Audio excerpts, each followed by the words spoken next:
has been criticized by quite a number of Nigerians. Many of us have spoken about it. Experts, notwithstanding, have also added their voice, and they argue that privatization and foreign investment are the panaceas for the sector's challenges. Only recently, though, the electricity generation companies lamented that they were owed a whopping 3.17 trillion naira, further complicating, the sector's liquidity crisis. But just before we look at the statements from some stakeholders who have, ensured the progress of this discourse, let us also bring you up to speed with the fact that we'll be having our guest join us via phone call, is in the person of Mr. Benedict Olalekan Agunloye. Is an information professional, a policy and public affairs analyst, and of course his expertise goes far and beyond information architecture right there, and knowledge management, public policy analysis, development, and matters that concern strategic communication and stakeholder engagements, matters that also evolve around research and data analysis. This is something that he has some expertise on, and of course quite experienced in these regard. Mr. Benedict Olalekan Agunloye, welcome aboard to Eagles Outlook this morning. Good morning. That's right. Good morning to you. Yeah. Well, we're looking at some of we're looking at topical issue: Nigeria's power sector reforms, a race against time. Many have alluded the fact that we are somewhat counting and passing time at a time like this, especially as we are bedeviled with the woes of the power sector. And this is not something that is new to you. I mean, we've been having this conversation with you too as well in this regard, and every other well-meaning Nigerian with the capacity to be a resource person have also spoken about this. And let's start from the place where recently the electricity generation companies, the GenCos, have lamented they are owed a whopping 3.17 trillion naira, and that is just complicating the sector's liquidity crisis. And there has been stakeholders statements like the independent electricity distribution network and distribution franchise models developed by NERC have not been effective, and that's what state governors are saying. And experts are saying that the federal government's management of the power sector has been inefficient, and that it requires privatization. And then if you also look at what the GenCos are saying, primarily they say the lack of access to sufficient forex and funding is threatening our operations. And finally, of course, the organized labor, in one of its demands, it has been about the reversal of the subsidy removal on electricity tariff, and as well as the minimum wage. However, some Nigerians are saying it seems as though the minimum wage is now the focus point, and the place of the reversal of subsidy on electricity is somewhat downplayed. Now, when you put all of these together, how do you appraise all of this? We start from this point that, number one, we have national moment that not put the value of efficiency. So why it is the private sector you're talking, the public sector? Our number one problem at the moment is efficiency and effectiveness. So whether you privatize or you put it hand on to return that value of efficiency and effectiveness, we may not get a better result. Okay. Now, to take it one by one, we're talking about debt being owed. Yes, they claim power has been generated, power has been consumed, and power has not been paid for. Now, they may be right based on their own statistics. But we are also aware that there are people paying for darkness, and there are people stealing energy, and there are people diverting the funds. Again, why is that possible? It's still the same factor. We are not driving efficiency, we are not promoting effectiveness, and so there is a large lacuna of wastage. Right. Now, people who don't have meters and are paying estimated billing, how actually does the discos account to the other, that's to GENCOs and the power generators, right? To the GENCOs and TCL. How does the discos account for what they actually collect in the name of estimated billing?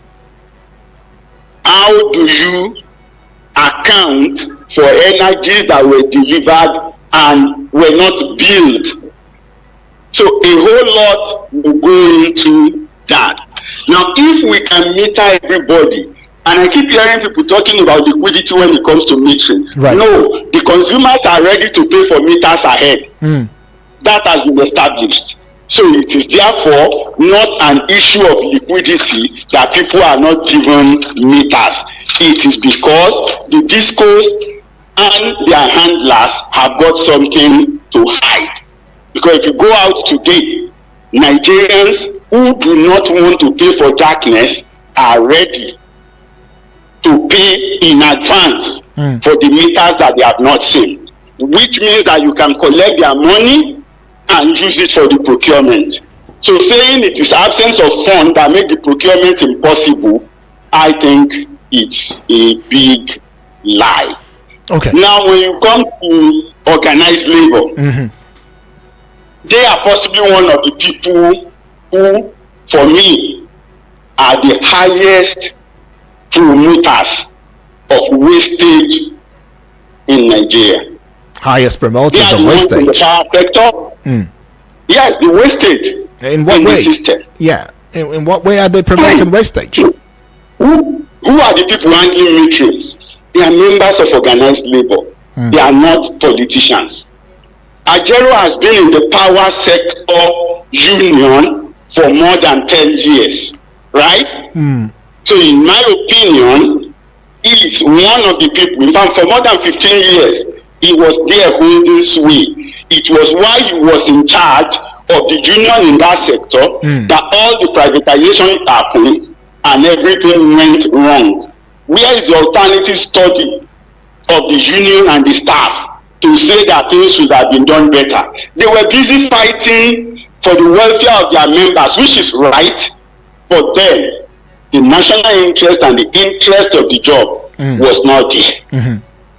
So if you are not talking about subsidy or no subsidy today, I think that there is power efficiency. We shouldn't be talking about issues of subsidy. We have alternative sources that people can key into. I will continue to insist that we don't all have to be on the national grid. There should be mini grids, there should be off grids. When that happens, there will be some measure of competition. All right. Well, let The me. electricity sector has been liberalized. Yeah. The state governments are now permitted to run, to generate, to distribute, to do everything. So I don't think that we should continue to focus on blaming the federal government, but rather the private sector and the state government, the subnationals, should begin to take the responsibility based on the new law. Yeah, let me get into at this point. I mean, if you were to make a comparison between when the federal government was handling the power sector and up until when it was privatized and all of that, which of these dispensations or time do you think that Nigerians enjoyed power supply the most? I just want to put that out first. Which of these? Well, there is no basis for comparison, and I will explain that. Right. when federal government was handling it totally, Yes. up to the 70s, the 80s, Yes. people who had electricity, access to electricity were few, We're and few. they were enjoying it. We're The few. appliances used in the homes were few. The demand for the power was lower.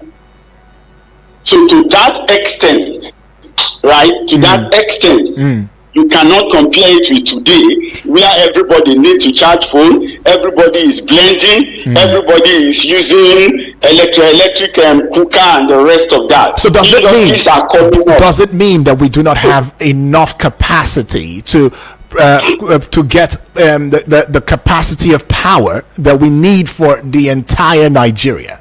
We don't have that. I'm just saying. Okay, I'm just saying I remember that- because based on data. Yeah, based on data, Nigeria power sector has a total installed capacity of 12,522 megawatts, but only 3,879 megawatts is currently available, and that's coming from the Nigerian Electricity Regulatory Commission, that's the NERC. And again, the country experiences an average of 32 power outages per month, and that's lasting up to 12 hours each. And that, of course, is coming from the Nigeria Bureau of Statistics. And finally, the African Development Bank has said the power sector's revenue shortfall is estimated at 1.4 trillion naira. That is $3.5 billion US dollars, and all of that. Now, that's why I'm asking, is it that we do not have, based on what we have on ground, the capacity, or is it just because we are not willing, just like you said, that's a particular aspect of the power should be asked why we are not getting this power the way it ought to be? Is it that there is a sabotage in the system or in the process? Well, now there will be, we need to look at it in two ways. Do we have the potential? The answer is yes. Do we have the human resource? Okay. The answer is yes. Right. Do we have the natural resource? The answer is yes. But when it comes to operational modules, are we doing enough? At that point, I will say the answer is no. And that's why when we were talking, I said Labour had some measure of error in the process. Okay. Now, when you also come to our business models, sometimes there is the greed factor, right? So it is more of the greed factor, therefore, that will make certain investment and opportunities not to be promoted. Somebody wants to sit in there and continue to earn. You don't want to let go. And yet you do not have the capacity to make the process more effective and more efficient. Why? Because you are comfortable with your growing profit without necessarily giving value for what you are getting and without promoting the service orientation. Now, let's take a general look. If you've been to, you would have seen people go to some canteens and they are in a rush to go and eat from that mama put. Why? Because after 11 o'clock, there will be no more pomo, there will be no more vegetable soup. But that is a private individual. I know that people will work in that area till 6 o'clock or 7 in the evening. But at 11 o'clock, so some of her food are what? They are finished. And she's not going to do anything to provide for them for the rest of the day. Okay. The majority of our people have those kind of contractors mindset where you really do not strive to give value. So in terms of potential, installed capacity, we are okay. Now, I used to know in those days there is this phrase in my energy and environment class. We say only 30% of the hydro capacity in Nigeria are installed, and only 40%. Okay, 40% is installed, only 30% is operational, which means effectively we are using about 12% of the total hydro capacity that we have. Now, hydro is environment friendly. Hydro is green, right? But we abandoned it. Mambila is there not developed. And then we started building gas plants. Why? Because some people will supply the pipes. Some people, we know there were a lot of other things. But in clarity, the gas did not at the time give us any major advantage over the renewables opportunity that we had. But some people went that way because there are friends in Germany, there are friends in Europe that will supply the equipment. And some of them want to be in charge of maybe the procurement process, the EPC, and the rest. We know those are other things. Right. But from where we are, we don't all have to be on the same national grid anymore. Those who are already there can remain. When they are able to expand, they can entice more people to join. But states should go for their mini grids and begin to run, whether by senatorial district or by federal constituency.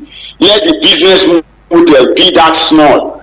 If anybody is then able to grow, there can be merger, there can be acquisition, there can be competition. But we need not all wait until national control will control us. Look at the last try.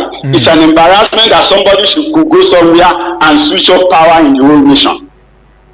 I think it's sad, it's distasteful, and should not continue. And one of the ways of making it not to continue is to decentralize going forward. Don't undo what is already there. People who are using it should continue to use it, make it efficient for them.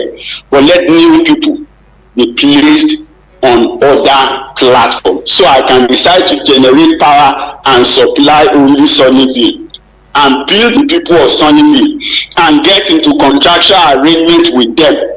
And we'll agree on our billing and we'll run the system. And if it works for Sunnyvale, any other estate nearby can come to us and say, come and repeat the process. And we have our terms.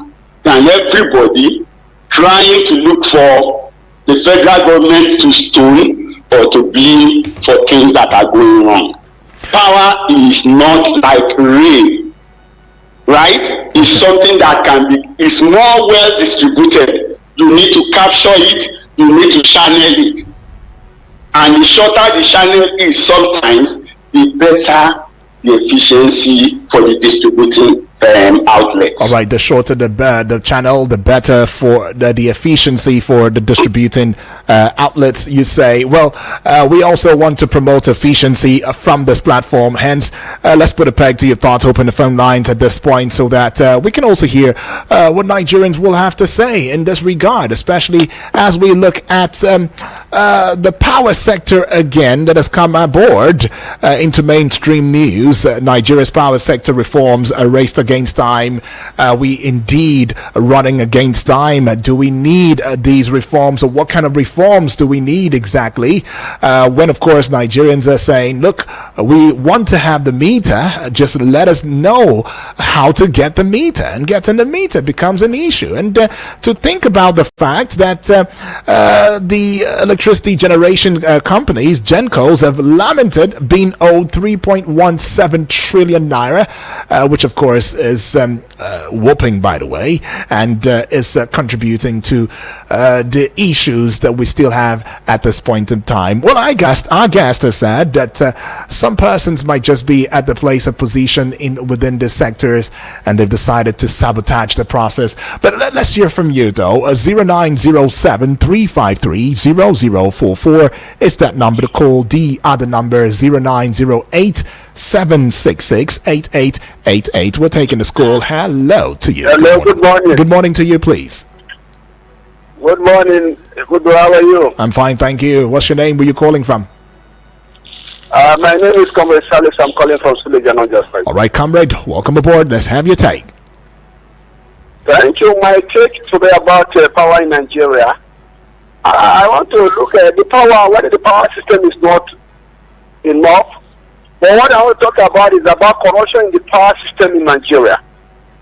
About the power system, or corruption in the power system. Because now when you see, some people in this country can afford the meter. It's not all Nigeria can have money to afford the meter. There's poor people, there's rich people. Now the people that can, I'm talking about people that cannot afford the meter in this country. Okay. Now we are giving them bills, 30,000, 35,000 every month.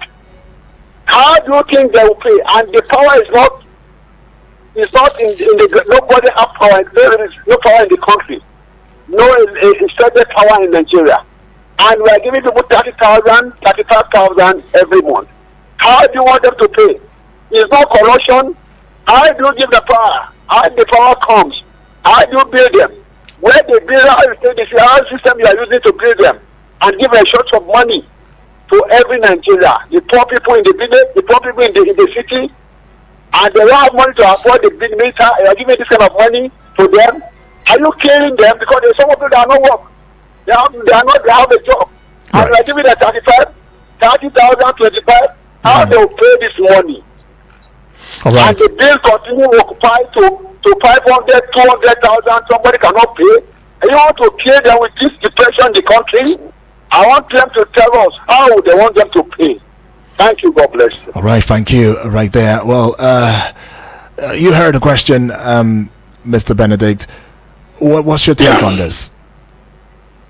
Well, my thought is straight. Now, there is this popular saying: if you think education is expensive, try ignorance. Right. People who have access to meter and said we don't have money because we are poor to collect meter, when they begin to pay for, now that they are paying for darkness, I'm sure they can compare it and know the difference. The reality is this: every electricity consumer Right. should be metered. That way, nobody is paying for darkness, and that way, you can now monitor energy stealing. The fact that they have meter does not mean some people are not making effort to bypass the meter. Right? But in the first place, give them a meter. If possible, install transformers that are smaller, not large, so that street by street, you also can meter what goes into the street, meter what is collected, and then if there is energy theft on the street, you go in there and check it. It's if the fellow cannot be discovered, or the other people who are there are shielding them, then it becomes possible to say, okay, this is the total energy we give you based on your transformer. This is total payment we have collected. This is the difference. So somebody definitely here is what? Is stealing. And everybody will be on the same page to get the problem solved. Now he's talking about poor. I don't agree. Back in the years, I was in a village when electricity didn't get there until 1988. But by that 1988, virtually every farmer, every household, every petty trader could actually acquire a meter. But today there are richer people in the environment, and for more than 2 years, Benin Electricity Distribution Company has not been able to give them light. Is the community today going to trace high tension cable to know where the cable cut? It shouldn't be the duty of the community. BEDC should do that, and if they can't do it, they should call on TCN. Between the two of them, that should be resolved. It shouldn't have been the responsibility of the community. After several petitions and the rest, and it would not work, they have to go and start getting that done. And in the end, they are going to give them estimated bill even for the 2 years that they have been in darkness. So when you ask me, I think that issue of poverty should not come to metering. No, everybody must and should be metered. It's a starting point. All right. When you say you are doing for efficiency in what we pay and what we don't pay. All right. Let's take this call. Hello and good morning. Hello, good morning, sir. Yes, good morning to you, please. What's your name? Where are you calling from? Yes, please. My name is Prince Emeka from Jabi. All right, Prince Emeka, welcome aboard. Let's have your take. Good. Your man at the studio there has spoken very well. But, you see, the analogies doesn't make sense. Let me tell you one thing. Now, let's take AEDC, for instance. You have told us now that you have differential power supply, band A, band B, band C, and so forth. Now, since you have made it different, it now follows that you should not give us choices to choose which band we should belong. If I live in an area which you classify as band A, and I know for sure we don't have up to 16 hours of light, then I should have the choice to choose to belong to band B or band C. Right. But such has not been the case. So what I am asking is this: Are you people making arrangements such that you now give people choices to choose the band they want to belong? Since you have now decided to now make it band A, B, C, and D. And again, coming to the issue of some people not being able to pay for meter, yes, the truth remains that some people will not be able to pay. Right. And that is where the government should come in and take charge for such. God bless you. All right, God bless you too. Well, I mean, because it's a shared thought, I must say, Mr. Benedict, because there are some thoughts that says, hey, there are Nigerians, except we are trying to act as though we are not in the reality of what's going on. I understand the part where you say that ignorance, should not also be a case in this regard. But I mean, the reality is the reality. There are people who may not be able to afford these meters. And then the question of, should we not be given the platform to choosing, okay, that look, I want to be in band A, I want to be in this band and all of that, based on the realities of the power or the type of power supply that we get? That's the question, I believe. Well, where there is power sufficiency, then you can make all the bands available everywhere. But the reality again is this. Yeah. If you are all metered, you can actually decide on your own what band you are. All right. Right? Now, the current banding is based on area and transformers and the rest. Mm-hmm. But if you put me in band A and you give me power for 22 hours in a day, and I think I don't need that, then I can switch off the power by myself in my house for 6 hours. Right? Mm-hmm. And then use the 16 or the 14 hours that I think that I need. Oh. I don't know if you get what I'm saying. I get that. The current situation is that banding are by geographical locations. Oh. So if you want to enjoy band D, you might need to move to an area that is currently in band D. It's you that will change your house. You cannot change the supply. But however, if you live in band A or B and you want light for only 4 hours in a day, it is for you to switch off the power. When I live alone, even though things were not these riotous by then, there are times when I am going out and I switch off from the main switch. So there is no light in the house because I may go out and decide to travel and not even come back for days. You get what I'm saying? Yeah. So that's the case. So you can control what you consume by yourself, especially if you are metered. But when you are not metered, right? It's hard, yeah. I get then that. you must pay the full bill of what is in the environment. Now we agree that there are people who may not be able to afford meter. But the question also is that there are people who can't afford transport fares. But when there are buses, a bus driver that is carrying 80 passengers can actually carry 3 or 4 for free.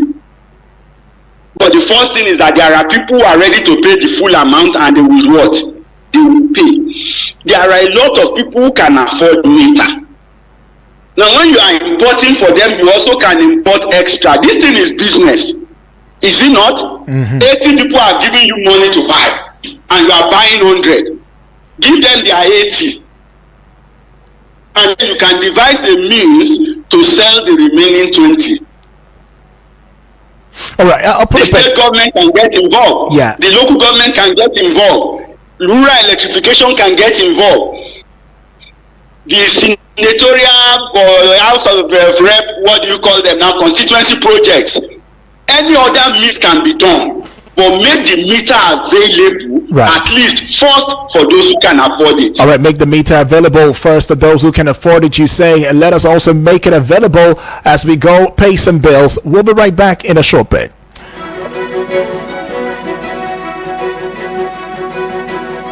Eagles 102.3 Abuja. Hi there. Do you want to know how to get the correct approval or documents for your land and property? Do you need the right information on how you can prevent your building from being demolished? Then tune in to Town Planning Program on Eagles 102.3 FM Abuja every Thursday by 4:30 p.m. Eagles 102.3 Abuja.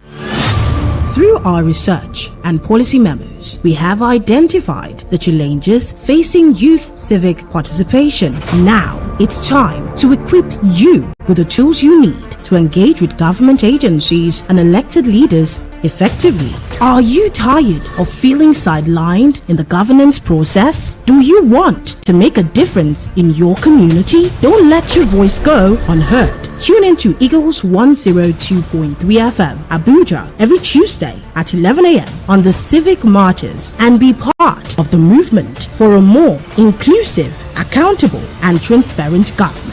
Our mission is clear: to bridge the gap between citizens and government, ensuring that public resources are located to address your priorities. The Civic Martyrs is sponsored by ProMed Foundation with the support of the Nigerian Youth Futures Fund, NYFF. Sorry for the inconvenience. I suppose it was inevitable. Eagles 102.3. You're still tuned in and locked on to Eagles 102.3 FM Abuja. And yes, we have a strong presence across social media platforms, talking about our YouTube channel where you can just subscribe at Eagles FM, as well as the X handle. You can give us a follow at Eagles FM, and the Facebook page wall at Eagles FM Abuja. Give us a like and give us a following for an audio-visual radio experience. And across every other major, social media platform, we have a presence as well, talking about the Instagram that is, and TikTok at Eagles FM Abuja. We're still looking at the matters that is ensuing in terms of the power. Power has always been an issue. It's been an issue for quite some time. I mean, Nigeria's power sector reforms, looking at a race against time, and then we might also consider the fact that sometime in 2013, right, the power sector was privatized, and it had the aim of increasing efficiency. It had the aim of attracting private investment. However, that process has been marred by some controversies and as well as legal issues, and the sector has received a number of significant investment from international organizations, including the World Bank and the African Developmental Bank. And when you put all of that together, the question arises: what has this support, these investments from the international organizations, talking about World Bank and the African Development Bank, what impact has it made? Why are we still struggling with the power sector up until now? And should there be bottlenecks in the process, in the system? Shouldn't these bottlenecks be fished out and thrown out so that capable hands can indeed begin to pioneer the process of the power system in Nigeria? Well, we still have our guest joining us via phone call in the person of Mr. Benedict Olalekan Agunloye, and the discourse is still ongoing. You want to bring your voice in.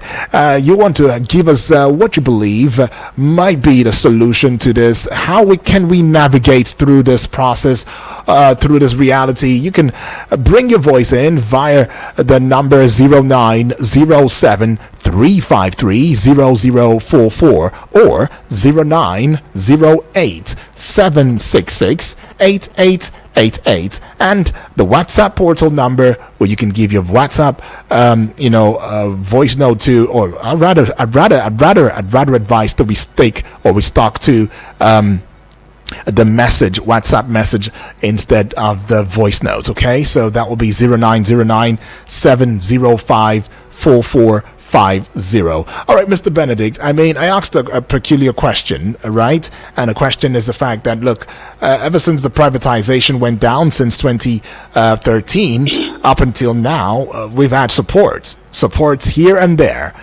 from international, organizations and all of that.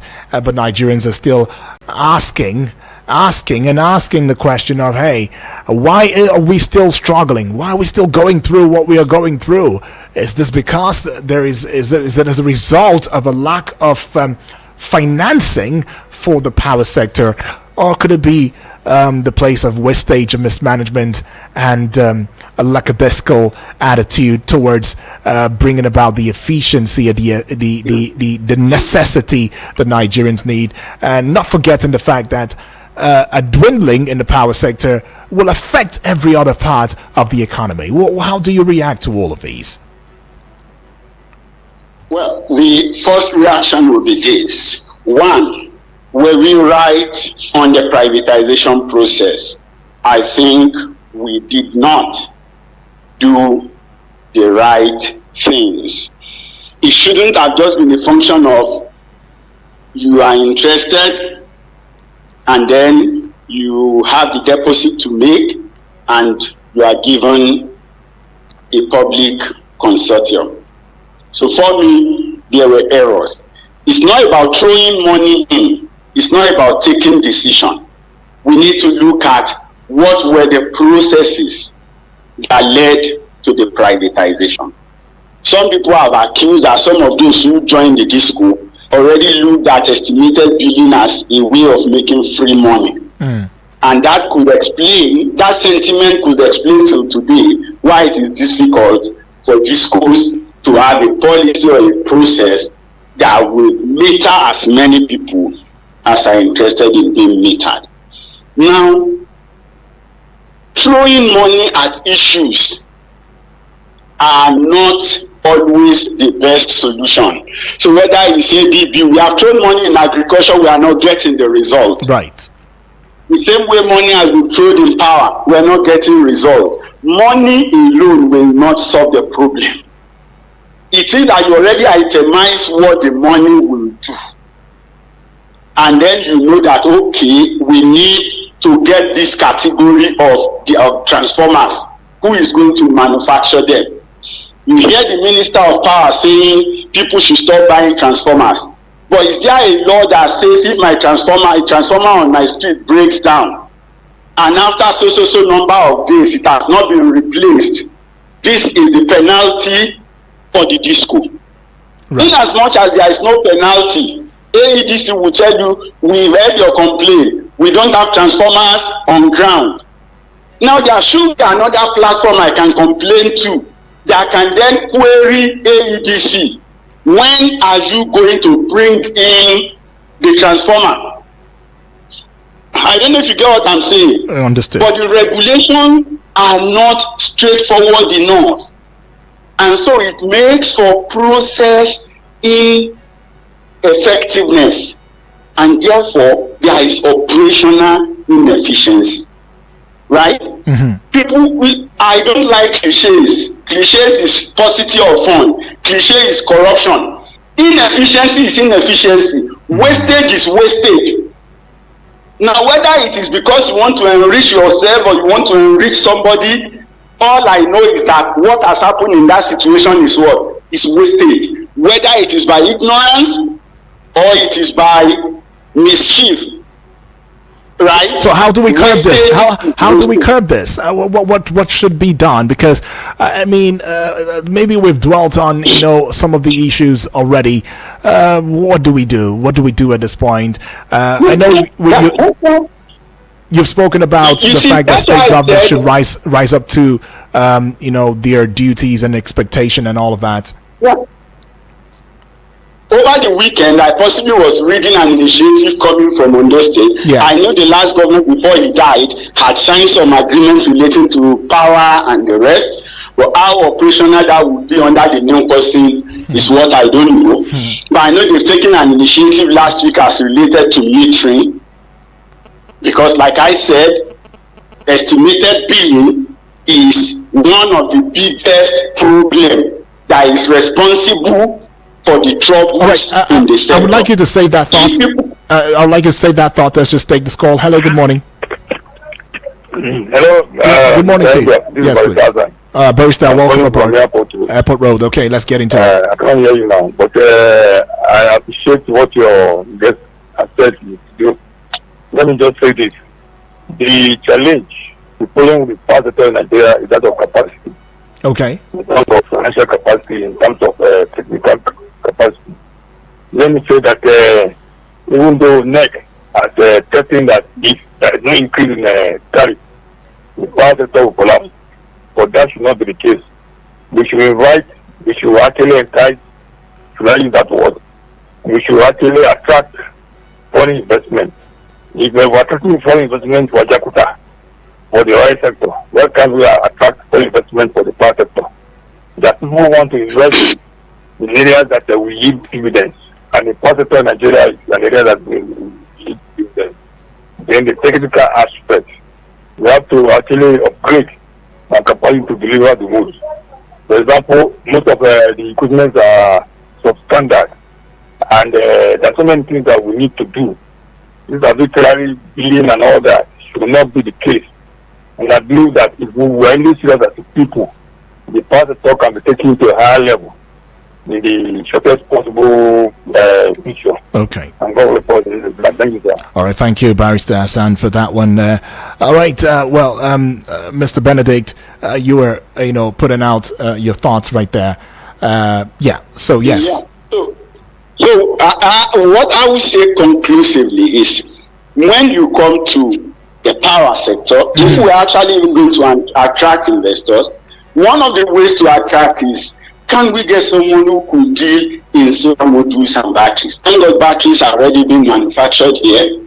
So government should promote that, and maybe 6 months down the line, they begin to turn out good volume, right? From the plant. Now, if we also begin to get the solar panels built up locally, the only way you can challenge the discourse that I am seeing now is that there are alternative powers. Can we put all our barracks on stand-alone power? Let them have powers within. Julius Vega is doing that. The Redemption Camp is doing that. Covenant is doing that. Unilag already has that. Put all the universities and the higher education away from the hand of the discourse.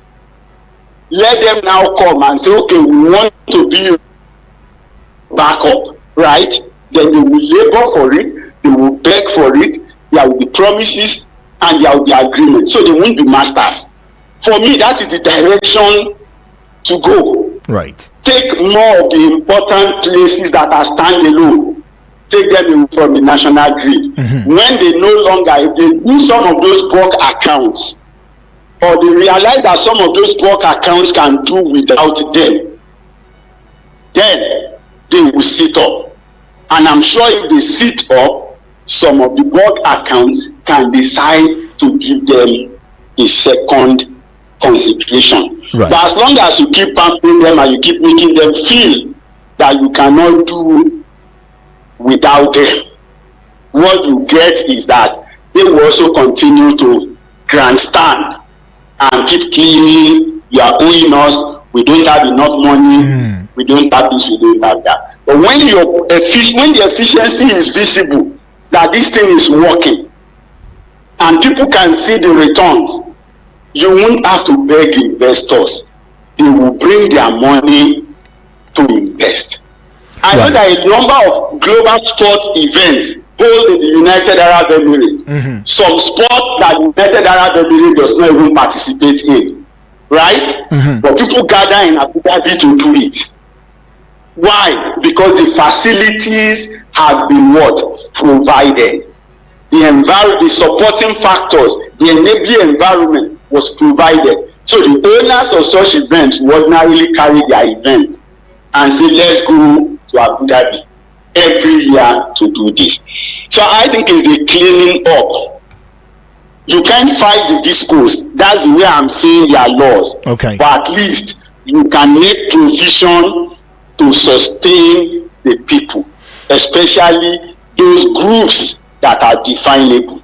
All right. And when that is done, and the rural electrification is actually more empowered. When you empower them, ensure that their projects are completed in record time. Not that you want to do a small village and you are giving 5 years timeline, and then the man in office will leave office, a new set of people will come, and the project is abandoned or they start a new review. It shouldn't be. We should have timeline. We should have specifications. Even for the disco, like I said, if meter is down, how long should it take them to replace it?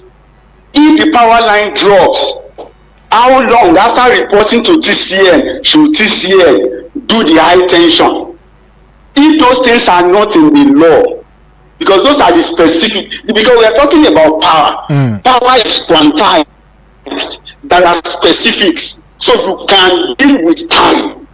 You say, okay, if I pay for meter, this is the number of days for which you have to give it to me. Even if you are making international order and say, okay, it's 40 days or 45 days, I can wait. But after 45 days, there should be a consequence if you do not supply. Right. If anything goes wrong, there should be more specific. There should be focus on service. There should be focus on value addition and value delivery, not just on income and expenditure. No, the focus should be on the service, on the value system, on the deliveries. Because the less power we have, the more it impacts negatively on everybody. It impacts our health. It impacts our agriculture. It impacts our commerce. Have we? Do you think we've taken it? We've taken seriously the power sector in view of the challenges that the country, first of all, the economy and the people of Nigeria are facing at a time like this? Have we taken it seriously? I don't think we are taking it seriously, and I will tell you why. We cannot continue to have national grid collapsing every day. We cannot afford for a minister to come to the press to tell the people, you leave your freezer on and you go out. No. It means he doesn't even understand the fact that some people are not sure when the light will come. Because if you tell me I will have light 6 hours in the day, and that 6 hours I know is from 12 noon to 6 p.m., then I can plan all my activities that requires light and use it within the period. Is it not? And if I'm going out of the house, I can decide to turn off. But I'm not even sure when the light will come. And then you are saying I should power off fridge and freezer before leaving the house. Or people should no longer pay for transformers. When you have not told discos, what condition? There should be condition for discos to replace transformers.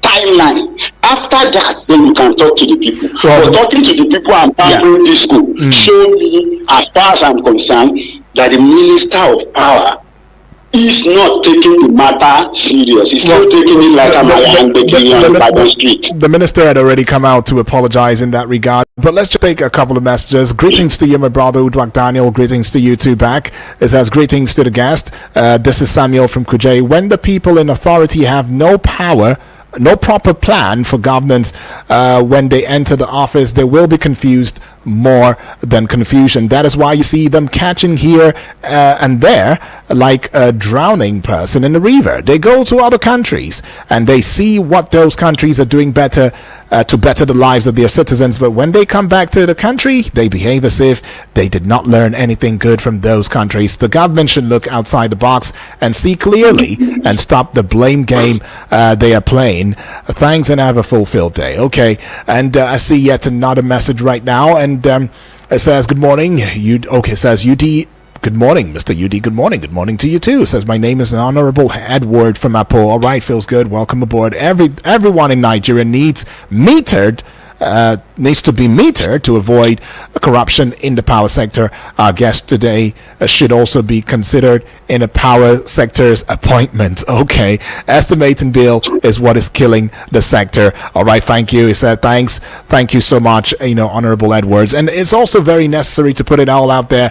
The fact that you have said, Mr. Benedict, that the power sector is too critical to be laid in the hands of persons who are sabotaging the process and who are looking for pampering and, of course, prospering off the sweat of Nigerians, and it is also very necessary to bring it to our eardrums, the audiovisual consciousness, some salient truths in this regard as well.